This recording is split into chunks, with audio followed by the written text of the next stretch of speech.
oportunidad. Si tienen alguna pregunta, pues ahora es el momento de poder hacerla. Adelante, Johanny.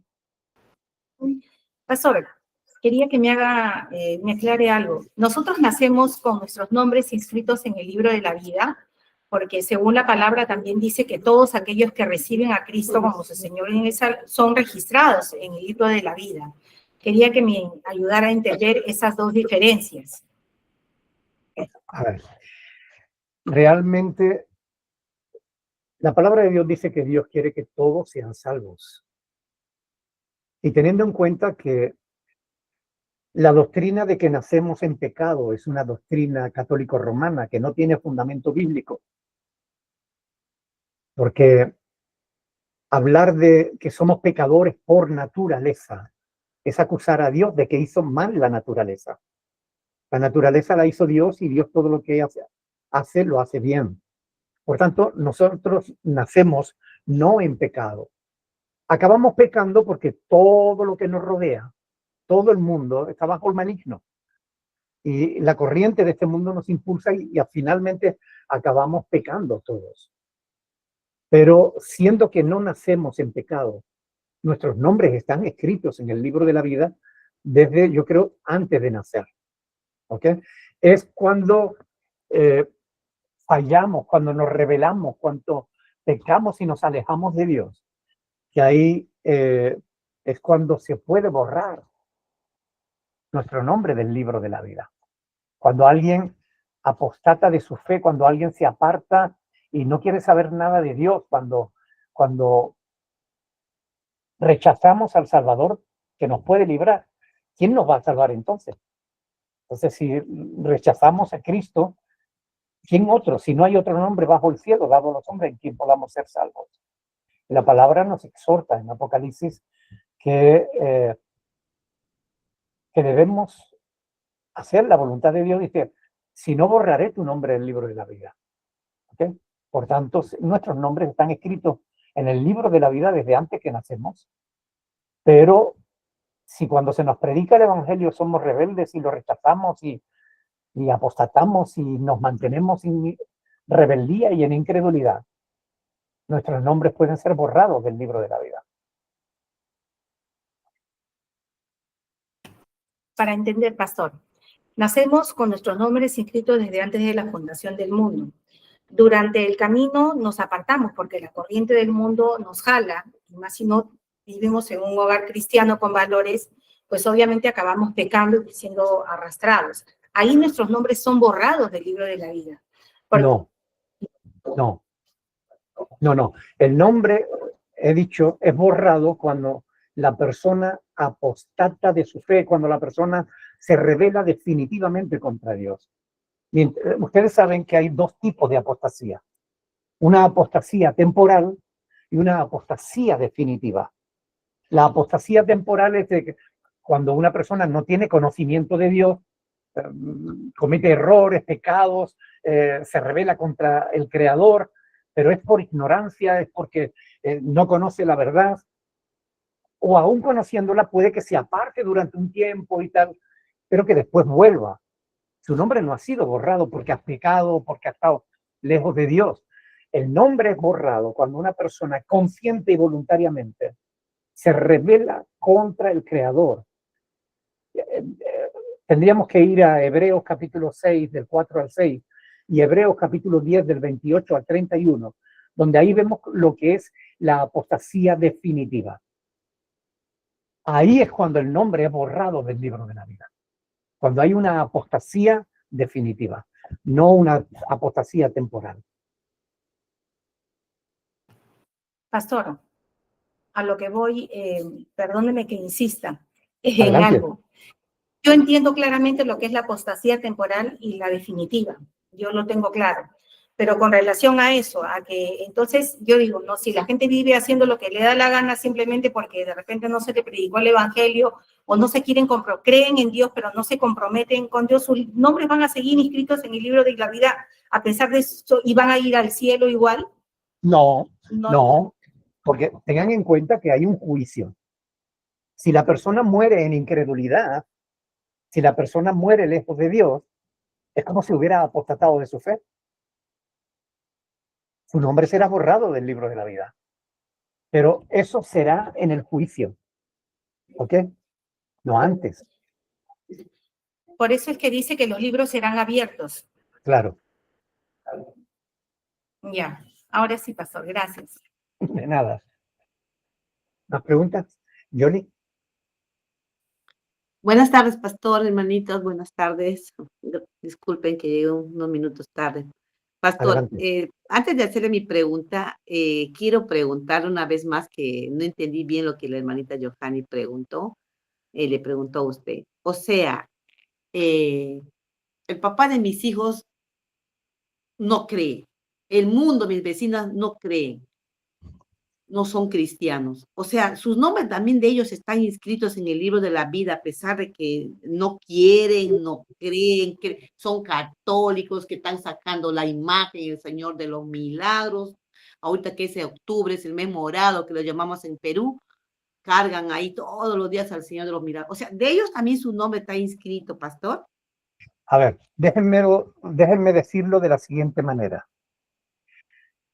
Nadie va a la cárcel si primero no tiene una sentencia en contra. ¿Ok? Es decir, ¿cuándo se tiene la sentencia? Cuando se juzga, no antes.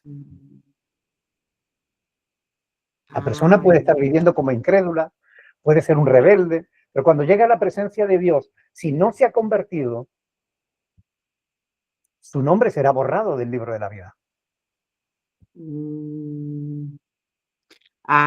Ya, pastor. O sea, por eso dice, ¿no? Que estamos inscritos y el Señor borrará el nombre, nuestro nombre del libro de la vida, que es lo que dice la Claro.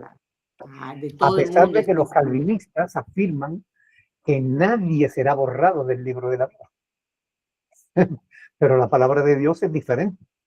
Dice una cosa distinta. Por tanto, sí, algunos nombres serán borrados del libro de la vida. Ya, pastor, gracias.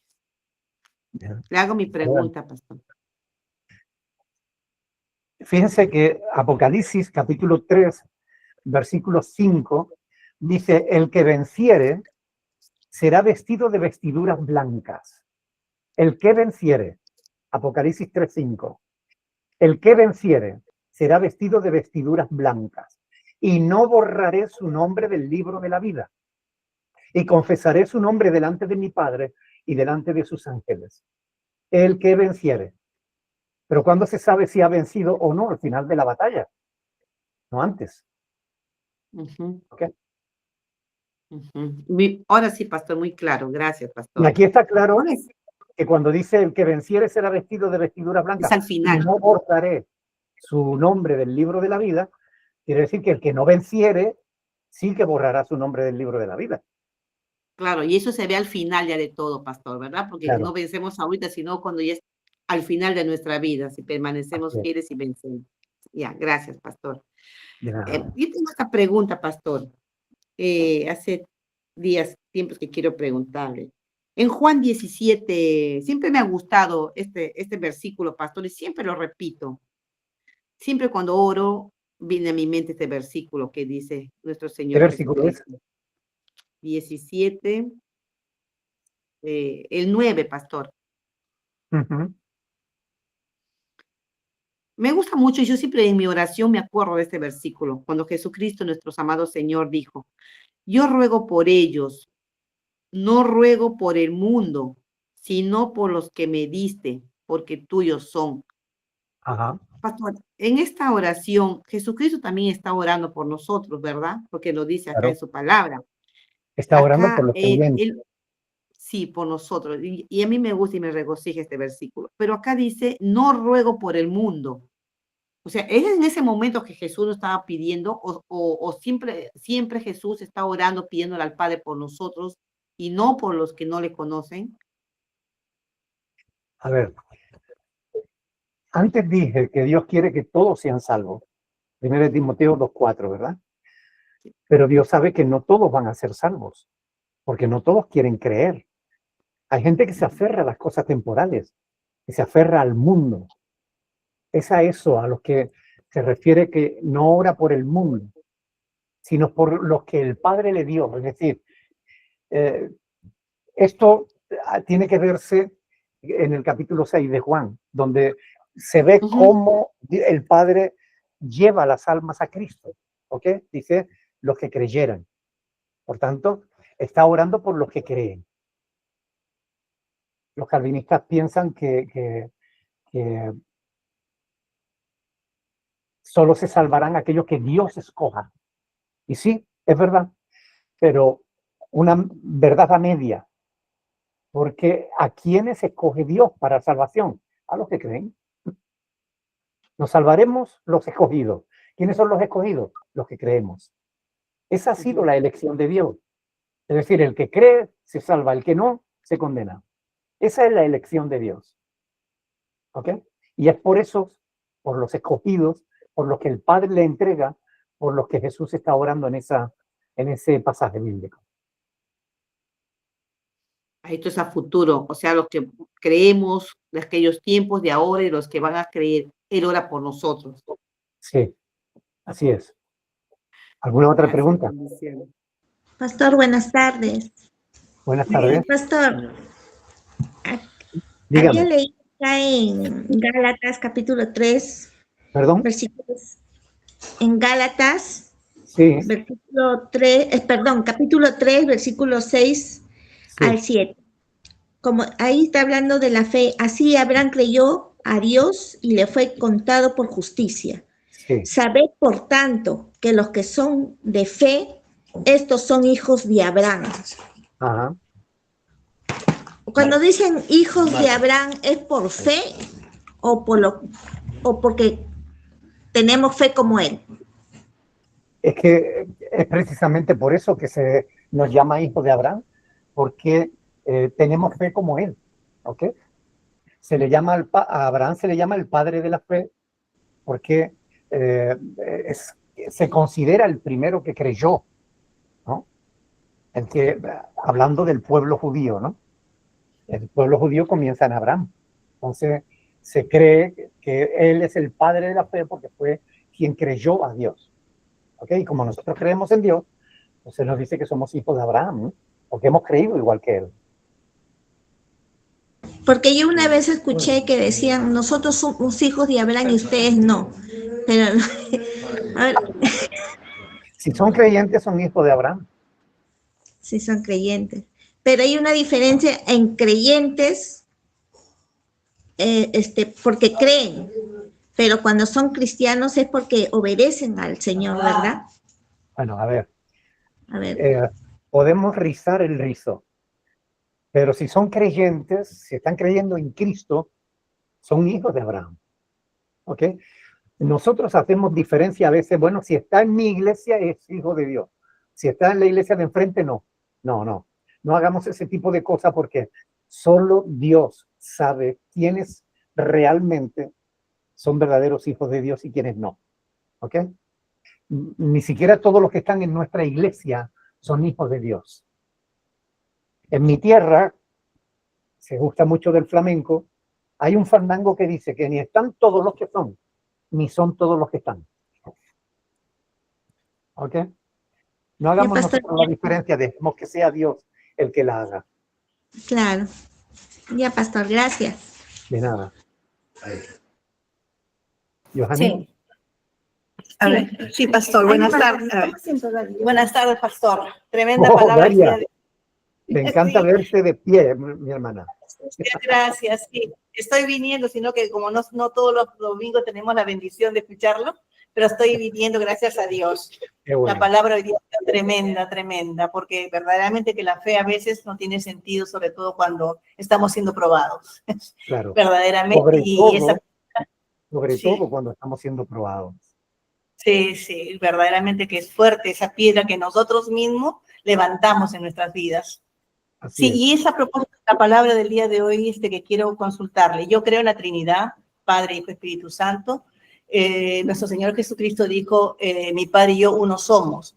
Pero acá en el versículo 41, casi al final, Jesús dice, alza los ojos a lo alto y dijo, Padre, gracias te doy por haberme oído. Él está dando gracias porque el milagro fue obrado por el Padre, porque yo sé que Cristo ha hecho milagros, pero acá como que me entró un enredo en la cabeza. A ver, ¿quién hizo el milagro? ¿El Padre o Jesucristo? Bueno, a ver, Hechos de los Apóstoles, capítulo 10, versículo 38, dice que el Señor Jesús anduvo haciendo bienes, sanando y liberando, dice, en el poder del Espíritu Santo. ¿Ok? Porque tengan en cuenta que Jesús se despojó de su gloria que tenía allí en el cielo, y él aquí era un hombre más. ¿Ok? Dios y hombre. Dios al 100% y hombre al 100%. Pero a la hora de interpretar correctamente un versículo, tenemos que averiguar en calidad de qué está hablando. Cuando él habla al Padre, está hablando como hombre. Ajá. ¿Sí? O sea, pero ¿quién hizo el milagro? El milagro lo hizo Jesús. El milagro lo hizo la Trinidad.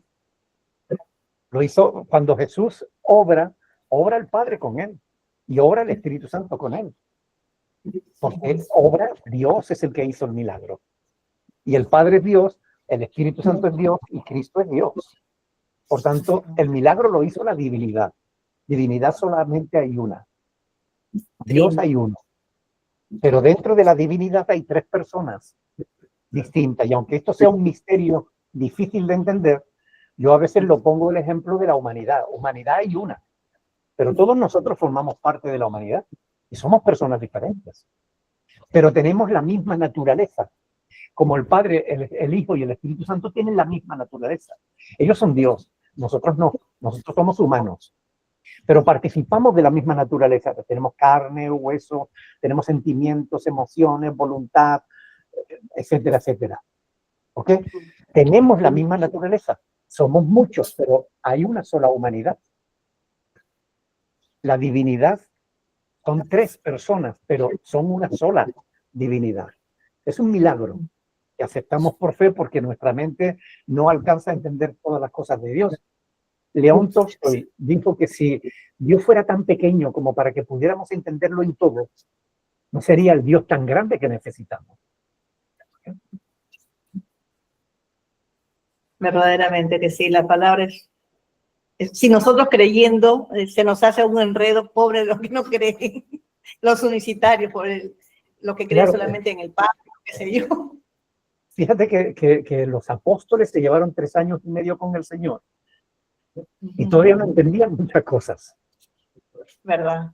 Necesitaron que el Espíritu Santo viniera sobre ellos. Dice, y entonces entendimos. Y aún así entendieron algunas cosas, otras no las entenderán hasta que llegaran al cielo con el Señor, ¿no? Es verdad. Gracias, pastor. A ti, Darío. No, pues parece que no. Lo dejamos entonces aquí, dando gracias al Señor por este tiempo, que siempre que estoy con vosotros lo disfruto muchísimo. Así que permítanme que haga una oración por vosotros. ¿Amén? Padre del cielo, te doy gracias por tu bondad para con nuestras vidas. Gracias porque tú eres bueno y hacedor de maravillas. Solo tú eres Dios, Señor. Y te agradecemos que nos hayas permitido conocerte, conocer tu palabra y poder estar en comunión contigo, Señor. Gracias. Ayúdanos aumentando nuestra fe cada día, aumentando nuestra hambre, nuestra sed de ti, Señor. Ayúdanos para que cada día más creamos en ti, seamos obedientes a tu palabra y podamos, Señor, estar más cerca de ti. Es el deseo de nuestro corazón, para que cuando Cristo venga, estemos listos para irnos con Él. En el nombre de Jesús, bendice a mis hermanos en los diferentes lugares, Señor. Y llévate la gloria y la honra, porque solo tú la mereces. En el nombre de Jesús, nuestro Señor. Amén. Amén. Dios les bendiga muchísimo, mis hermanos. Un abrazo para todos. Disfruten de vuestra relación personal con el Señor. Bendición.